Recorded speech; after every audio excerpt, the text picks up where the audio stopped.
He saved one of his best performances for the morning of a playoff game when Donovan Mitchell once again showed the poise and maturity that's taken him places where few rookies in history have earned the right to travel. Hours after Ben Simmons, the unapologetic and self-proclaimed best rookie in the NBA, laid an egg against the Celtics by scoring one measly point and instantly became a social media punchline, Mitchell refused to pile on his rival.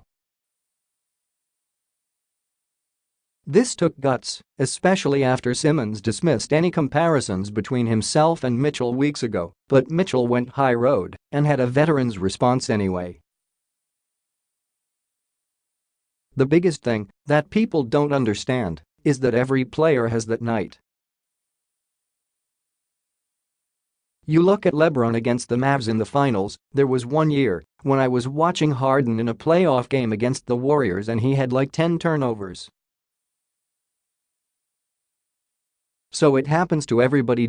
Yes, to everybody. And how prophetic, even to Mitchell, who rose to stardom by chopping down Russell Westbrook and Paul George in the first round, only to come close to pulling a Simmons in Game 3 of the Jazz-Rocket series Friday night, Saturday, PHL time. I didn't really do much as a whole, he said. He struggled. He wasn't a factor. This wasn't the rookie who pulled the Jazz to the playoffs by commanding double teams and dunking with force and dropping shots from deep. This was different. This was one of those games Mitchell spoke about. He missed 10 of his first 11 shots. His 10 points were his lowest for a game since February 7, February 8, PHL time, when he scored 7 against the Grizzlies. I had terrible shots, he said. I don't know how many shots I missed, but the shots I missed were terrible shots that weren't good looks. I can't do that. Therefore, there were two factors which made for a strange and non-typical night for the Jazz. His disappearance, along with Utah's #1 rated defense coughing up 39 points in the first quarter, gave the Rockets a breezy 113-92 victory and a 2-1 series lead.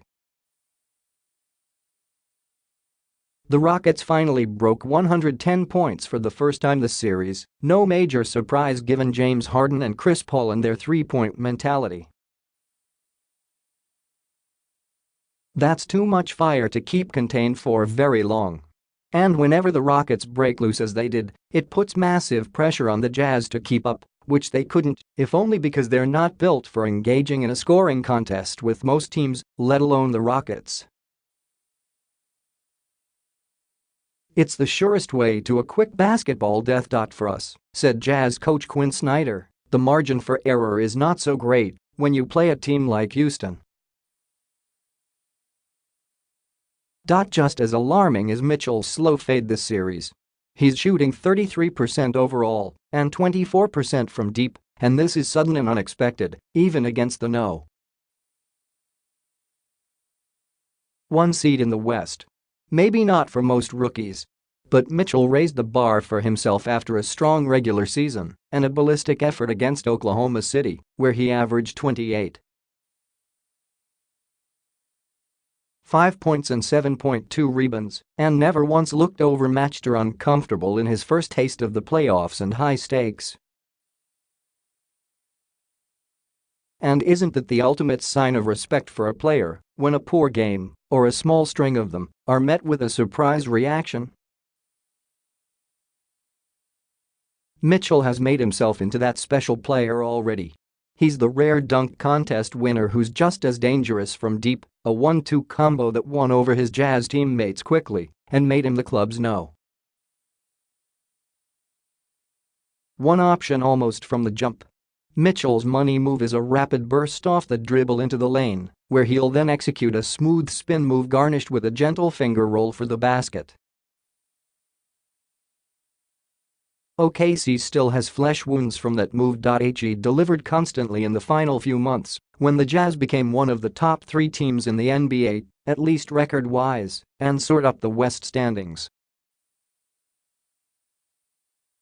According to the Elias Sports Bureau, Wilt Chamberlain and Kareem Abdul-Jabbar are the only rookies to hit 200 points faster in the playoffs than Mitchell, who did so in 8 games. But those shots haven't fallen with regularity here in the second round, and this was punctuated in Game 3.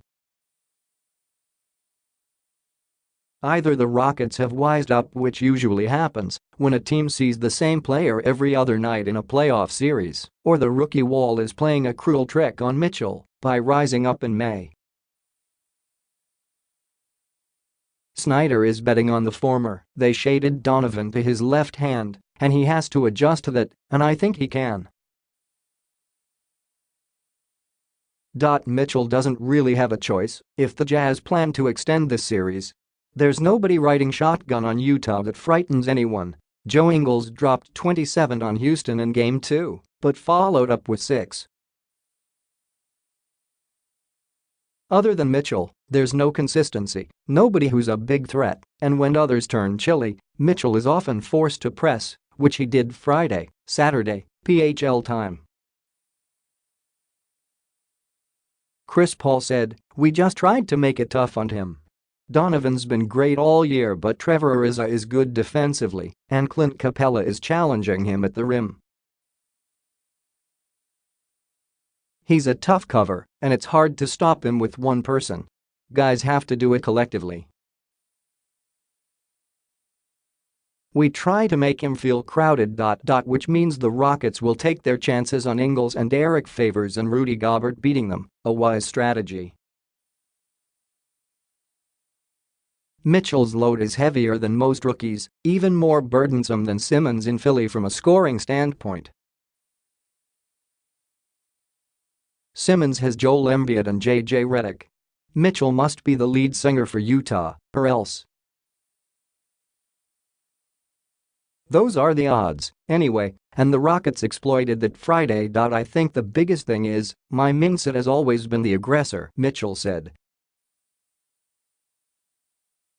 Now they're playing me in a certain way, where I've got to make certain passes that I just didn't make the entire game. That will be what I'll take away the most. It's like I would have been better off not showing up, and that's what I did. I didn't show up for my teammates. I'll fix it. That's some pretty strong accountability there. However, Mitchell can't do it all against a team like Houston, even though he's done exactly that up to this point of the season. He may not be a rookie anymore or play like one, but he's human. Much like Simmons and everyone else. Here's more of what Mitchell said about Simmons. It just so happens that it happened to him, and I expect him to respond back. He's a good player.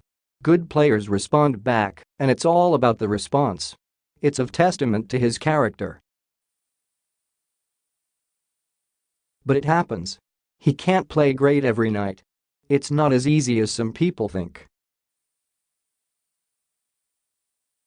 No, it isn't, and the league's showpiece rookies discovered the hard way on back-to-back nights here in the playoffs, where rookies don't normally shine, or at least for long before they're figured out.